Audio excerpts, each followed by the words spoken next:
Okay, so for 5.2, the theme is now damped motion. And the idea behind damped motion looks something like this. You have a spring, a mass, and then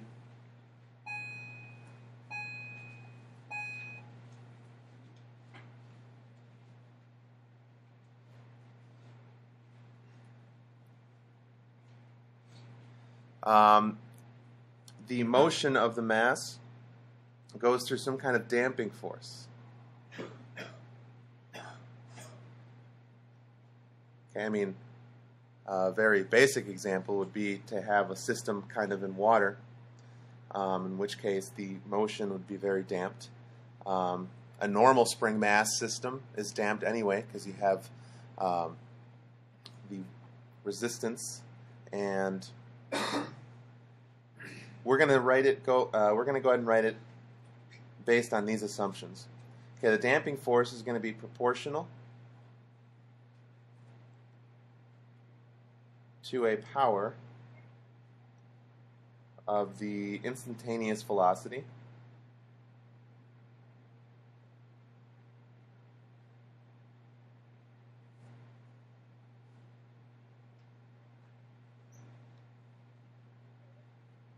So we're going to use dx dt, and we're going to only focus on systems where it's just to the first power, keeping things linear.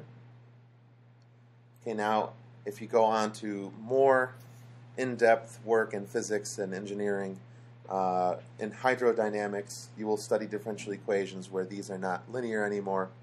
You might use a square term to model the damping force. Okay? So now, our basic equation is going to look similar to what we had yesterday. We had ma, so md squared x over dt squared is going to equal minus kx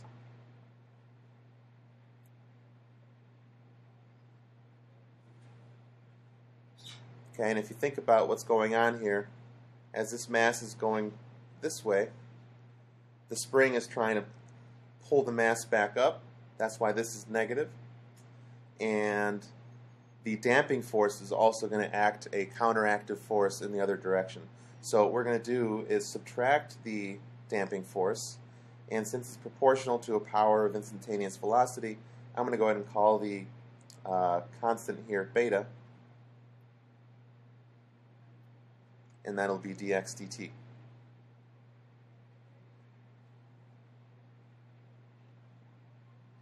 Which,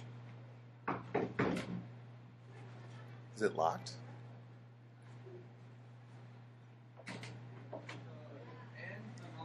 Okay. Let me check. Was the door locked? Yeah.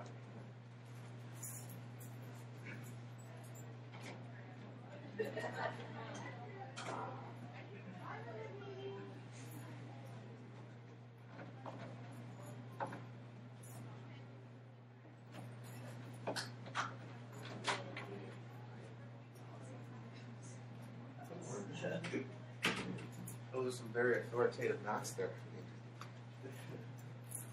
Almost scared me. Okay. All right, so we have our spring mass system. We got our damping force, which, when we rearrange the terms and set it equal to 0 and we divide by m, give us d squared x over dt squared plus beta over mass dx dt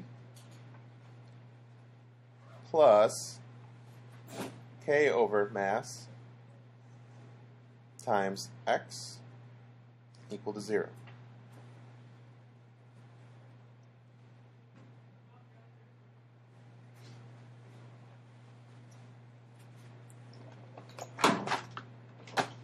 Oh, and of course I don't have the calculator with me. Okay.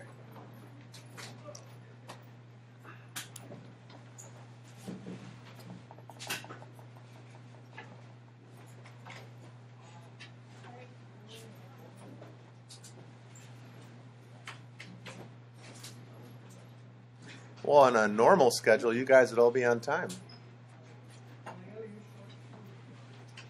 Okay. So we have our equation. To make life a little easier in the scenarios that we're going to go through, we're going to rewrite this as 2 lambda times dx dt. So we're replacing beta over m with 2 lambda.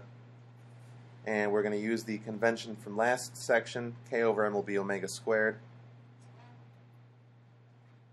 And that'll be equal to 0. And again, that's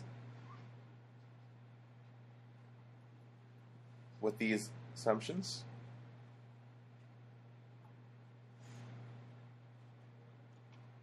Okay.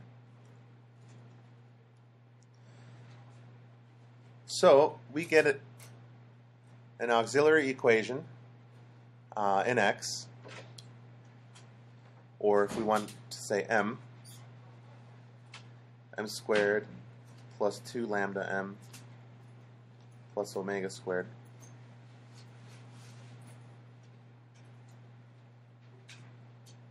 And if we go ahead and solve this equation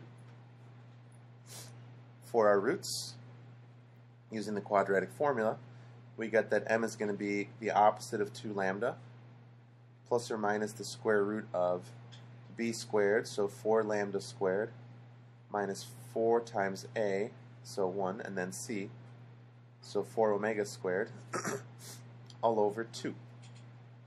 And now you probably see why we chose the coefficients to look like what they did. You can factor out a 4 from the square root,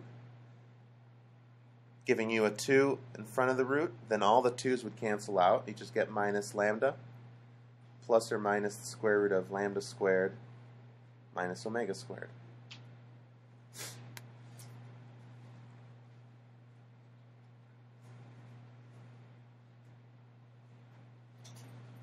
Okay. So this leads us to 3 cases.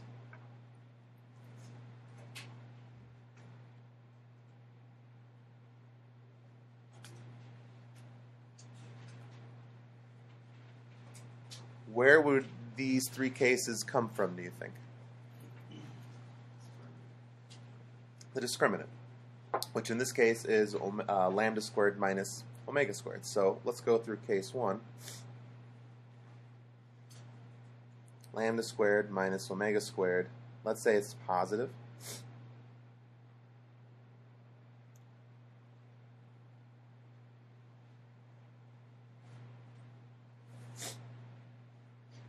Now,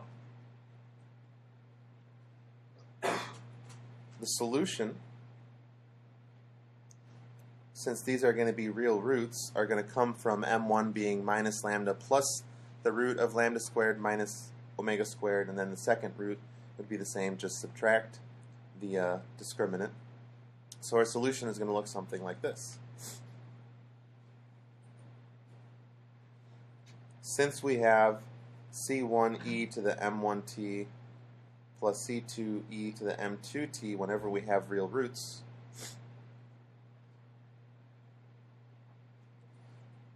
we can write this as, and again, if you need to write this out, m1 is minus lambda plus root lambda squared minus omega squared. m2 is minus lambda minus the root .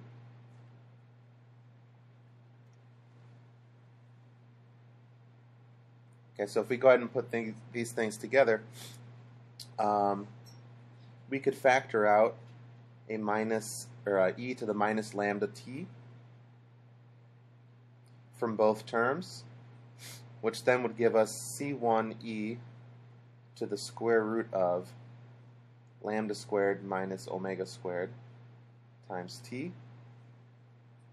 plus c2 e to the minus root of lambda squared minus omega squared t.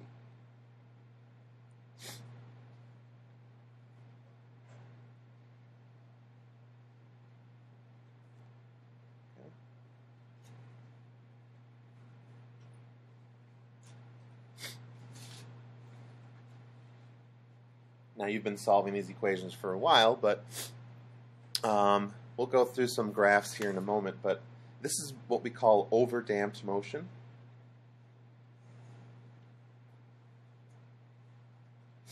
Due to a couple of things. One, the beta term is going to be much larger compared to the constant. Okay. Two, if you look at the graph, something that's overdamped, so once it gets going in motion, it pretty much just kind of dies off. There's no oscillatory behavior. Okay, it doesn't want to oscillate back and forth. It just kind of goes and then deadens pretty much immediately. Okay, and that's all because the discriminant is greater than 0. Okay, so just make sure you remember that. If the discriminant is bigger than 0, that's overdamped. Okay, case 2.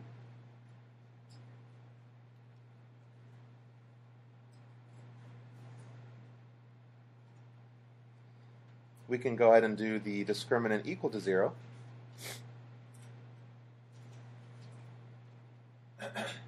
In which case, the solutions, or the solution to the equation, comes from the fact that the roots would be identical,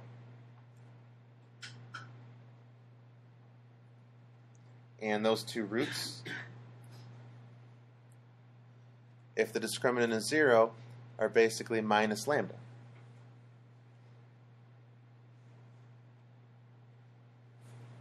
Okay, so if we go ahead and write it out, we get e to the minus lambda t, and I'm going to factor it out from both terms.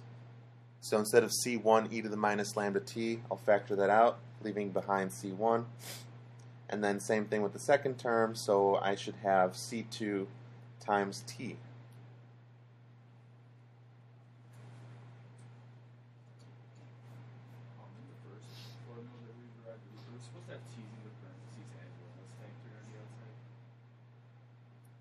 T's in what parentheses? Well, in the parentheses we have c1 e to the square root, and then there's like a t after it. Right here? Yeah. Yes. And we factor one of those out. We did. So where did the other t come from? Because, alright, if you actually write out the roots, you get c1 e, m1 is minus lambda, plus the square root of lambda squared minus omega squared, and that's times t, right? So both terms have that t. So if we're factoring out the you know how addition really means you're multiplying e to both of them? Yeah, so you pulled out the e from to the minus lambda t, but that still has e to the root times t. Alright, so this is case 2. We call this critically damped motion.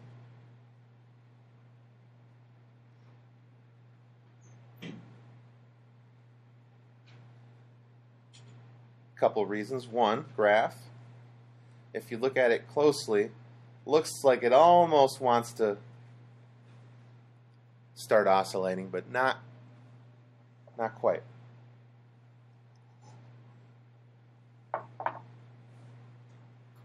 We call it critically damped because any decrease in the damping force, so any decrease at all from where we're currently at, which makes sense because we're at the discriminant equal to 0, would actually give you some oscillatory motion. So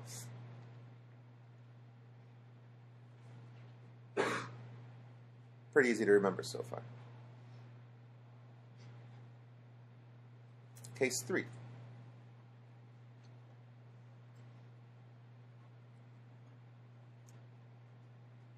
Discriminant is less than 0.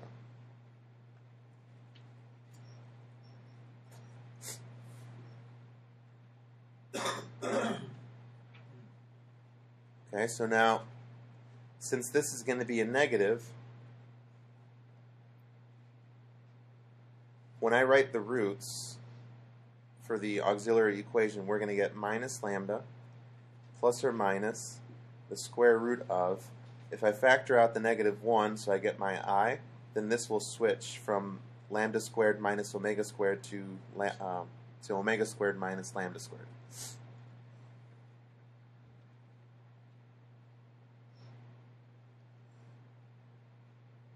So now this would be positive, since this was negative, and then we get our I. Okay.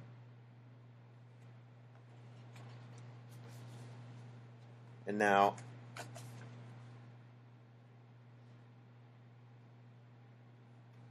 solutions, whenever we had imaginary or complex answers, we brought in some of that trig stuff, right? Solution for this would be what? Bless you. What do we have? If I factor it out, what should I have in front? Uh-huh.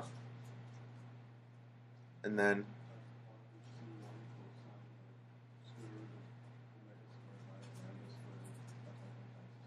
good.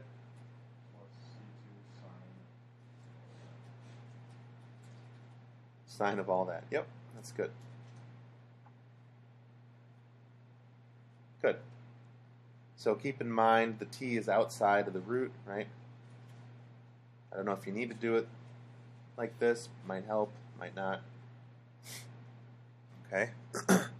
There's our solution for case 3. We call this not overdamped, not critically damped. What would you suppose a good name for this would be? Underdamped.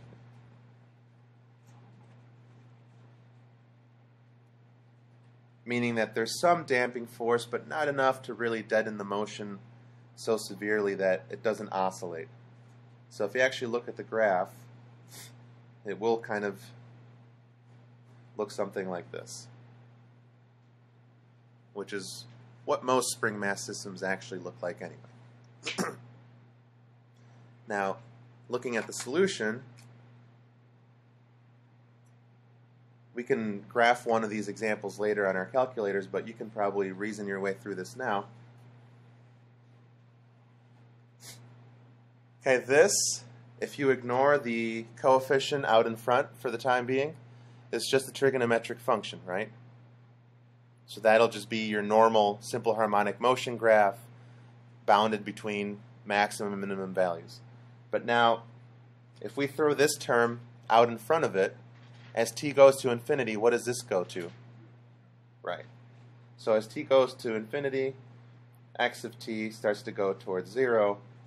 So it does have that trigonometric function, but this gets smaller and smaller as time goes on, so those peaks and valleys start to get lower, and it's a good way to think about it. Okay? All right. So far. Yes. Say it louder. Sorry. Critically damped suppresses all motion. Eventually. It's not quite as fast as like critically damped. It looks like it almost is going to come back around, but it doesn't. I mean, you might even see. Oh, that was bad. You might even see a little bump there. It just takes a little longer to deaden the motion than overdamped would.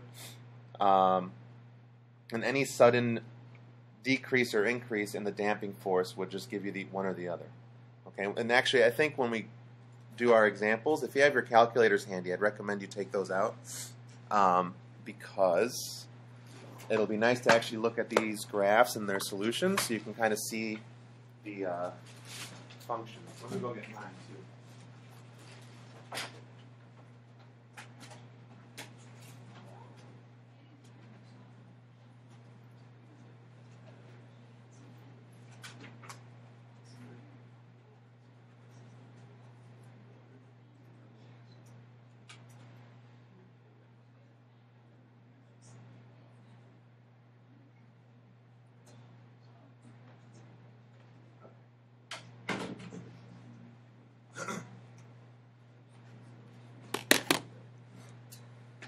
All right.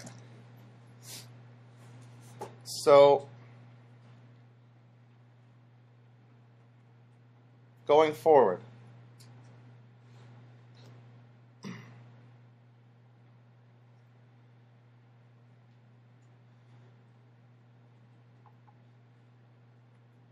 this is the one that you really should remember.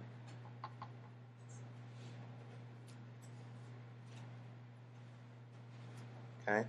If your equation looks like this, you know it's going to be damped motion. As far as how you solve it and all that, you can go back to our original model, but this looks essentially like simple harmonic motion, except you have this middle term here. So if that's not there, then we got simple harmonic motion.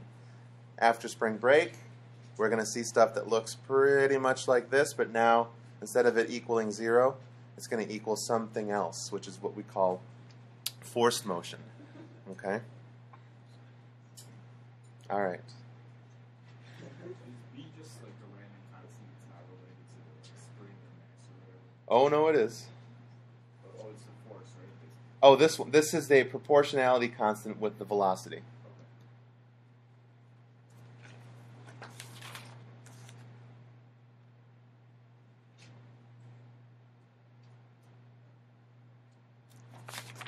Okay. Here's an example. So let's say we have x double prime plus 5x prime plus 4x equal to 0. Conditions are x of 0 equals 1, x prime of 0 equals 1. Solve and give interpretation.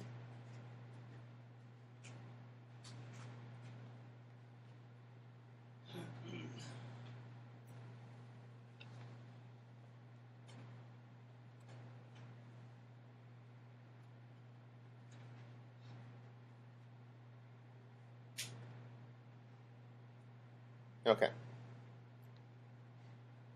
What's the characteristic equation?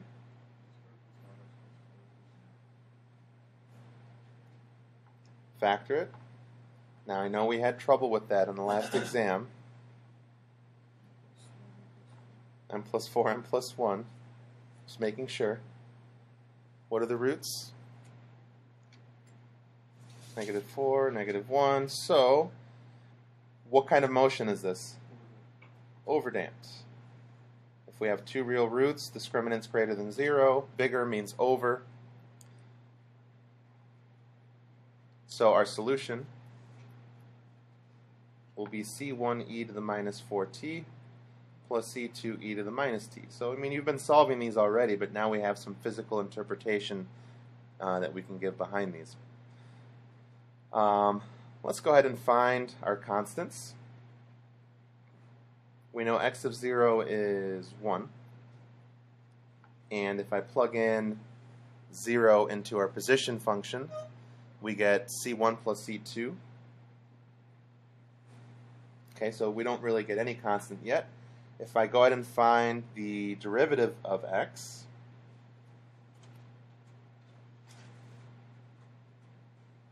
oh, thank you. X prime of t is going to be minus 4c1 e to the minus 4t minus c2 e to the negative t. And now if I plug in 0 into the derivative, that also gives me 1. And if I plug in 0 into the right-hand side, I get minus 4c1 minus c2.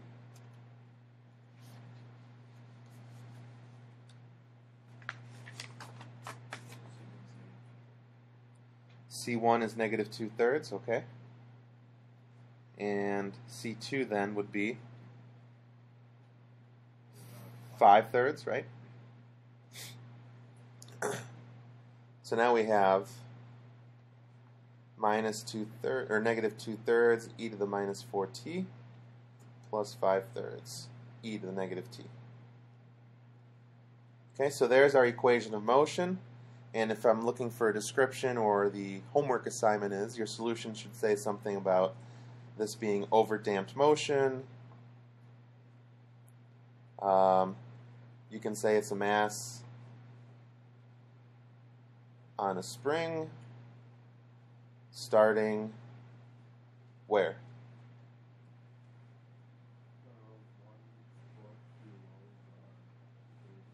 1 unit below equilibrium with which direction is the velocity here? With downward velocity of 1.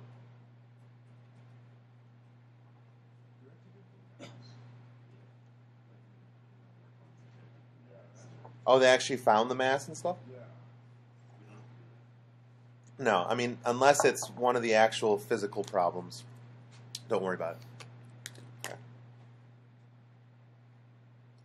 Okay, so let's check out the graph real quick. So, I mean, we solved a whole bunch of these last unit without really looking at what was going on graphically.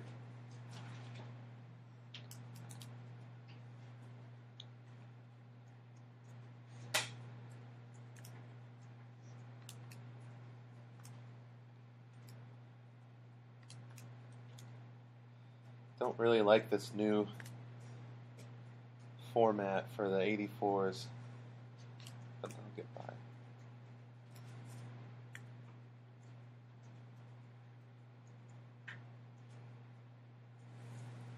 Okay, so let's see. Let's adjust our window.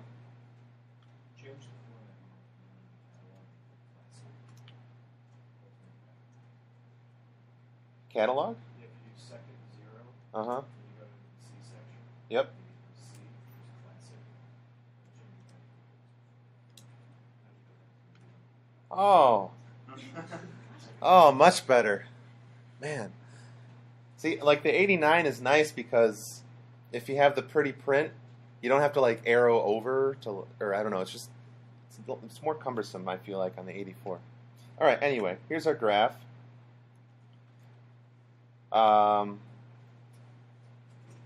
We're starting a unit below equilibrium, so maybe we should go up to 2, or -2. Whoops, wrong spot. Time, let's go 0, maybe 6. Scale 1, that's pretty good.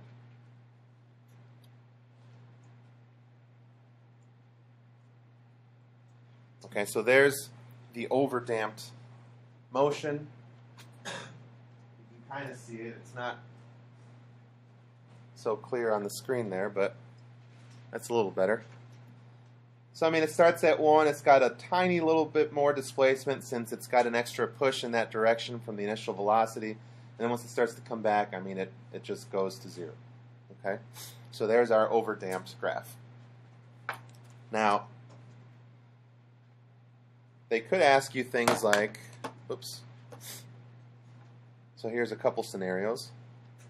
What is the maximum displacement?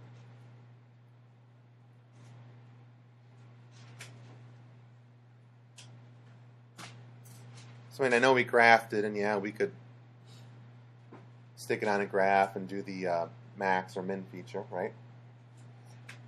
Using calculus, how would you do this?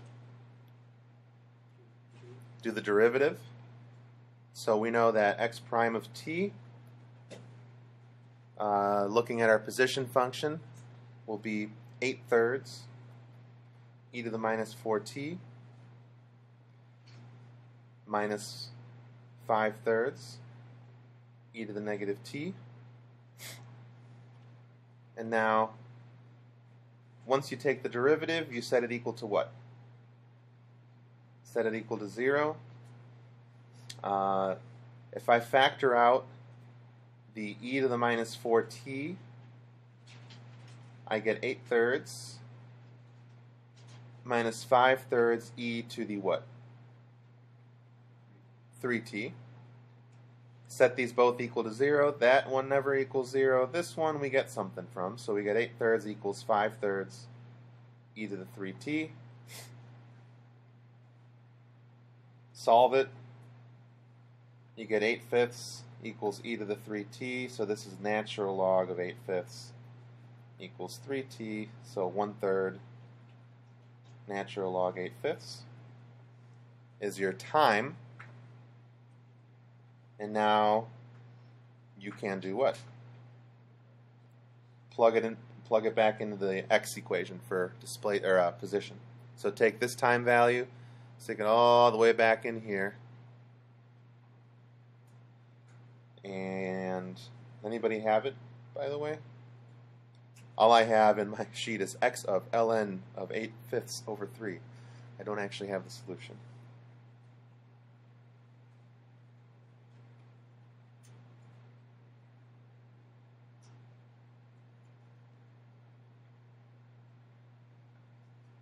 So max displacement, plug it into the position function, and you get 1 point. I know that much. 07? All right.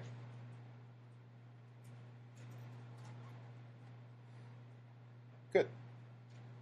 Does this one pass through equilibrium?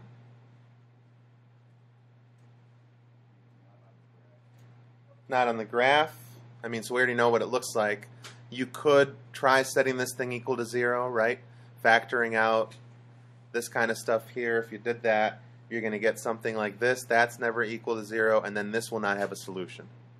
Okay, because I think you get a negative, the log of a negative number. So not going to pass through equilibrium. Okay.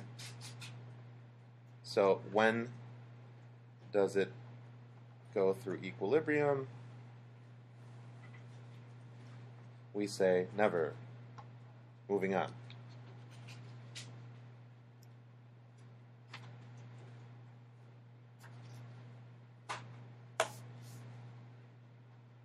Let's try this example. 8-pound weight stretches a spring 2 feet.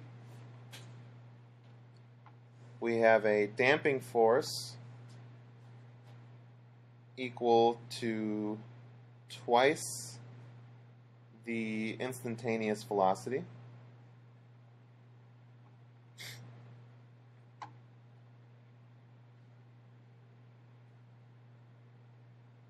Find equation of motion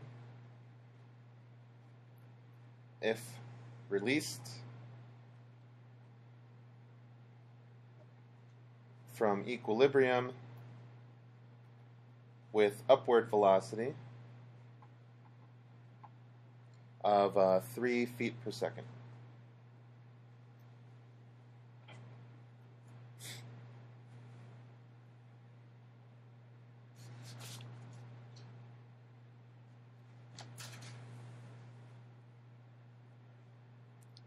Okay.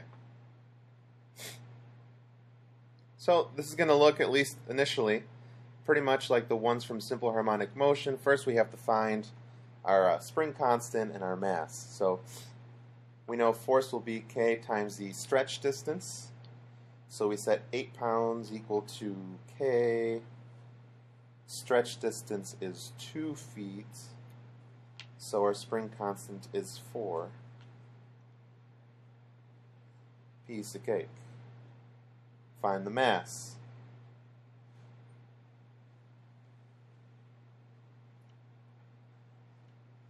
What's the mass going to be?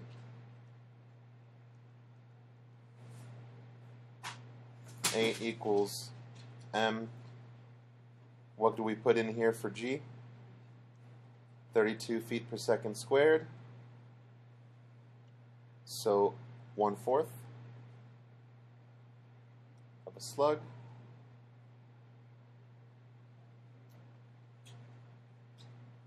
Okay.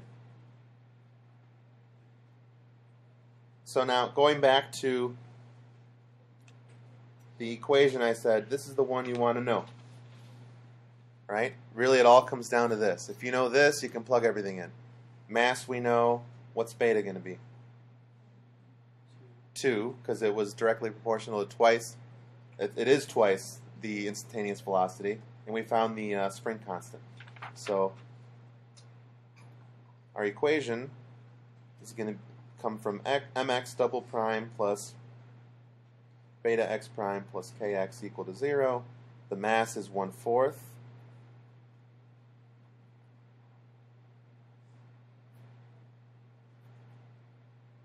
we knew that beta is going to be 2 since it was exactly equal to twice the instantaneous velocity for the damping force.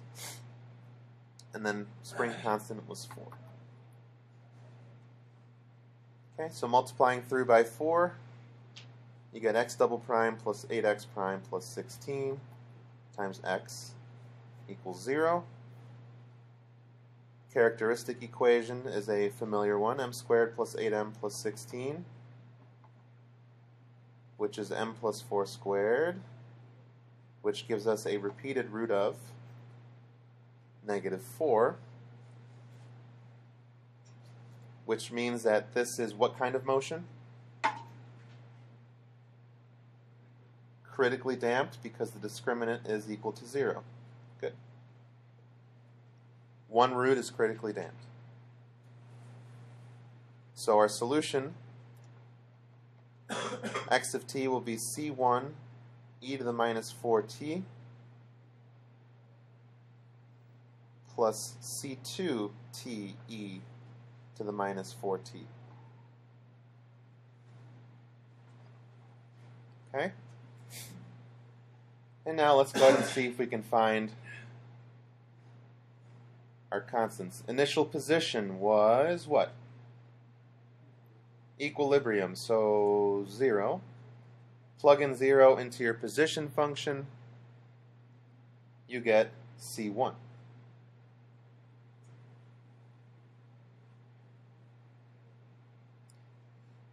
Let's see, x prime of t, if we figure it out real quick, is minus 4c1 e to the minus 4t plus c2 e to the minus 4t minus 4 c2t, using the product rule, e to the minus 4t. And we know that the initial velocity was equal to what? -3. Good. Plug in 0 into the function for velocity. This term goes away. We already know C1 is equal to 0, right? So basically we get -3 is equal to C2. So then x of t is -3t e to the minus 4t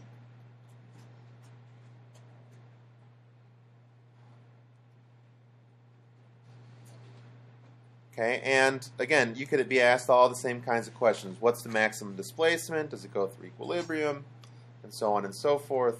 If you graph the function,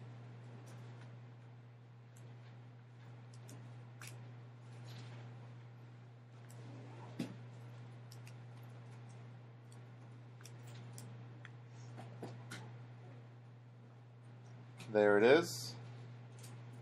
Let's change our window a little bit.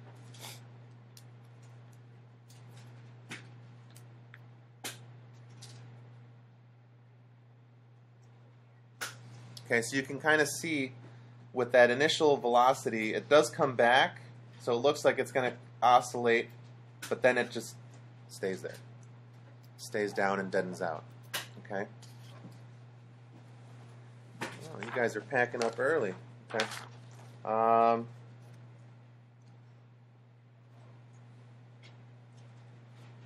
We can go over that last example if need be after break. I will trust you guys that you can figure it out. Here's what I do want to mention, though, real quick. The last kind of motion that we haven't talked about is obviously what? Underdamped. Okay? You know from yesterday that all these functions can be rewritten in terms of sign, right? So eventually, using the same technique from yesterday,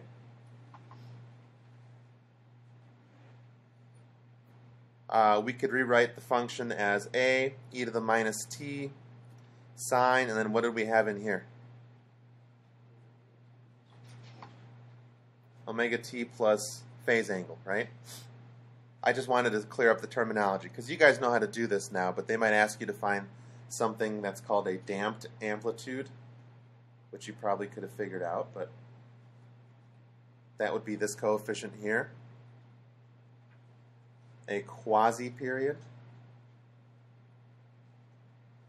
which is still found the same way as the regular period. It'd just be 2 pi over omega. Okay? This is actually kind of interesting because even though this thing goes to 0, the motion does anyway, it goes back to equilibrium pretty quickly. This tells you the distance between the peaks and valleys, and it's always consistent. So even though that it might be at 1.6, and then the next time it goes back down, it might be at 1.3 below, those intervals of time are always spaced out evenly. And that's what we mean by quasi-period. Okay? All right. Enjoy your spring break if you're from somewhere else. If you're from here and you show up tomorrow, maybe we'll watch some TV.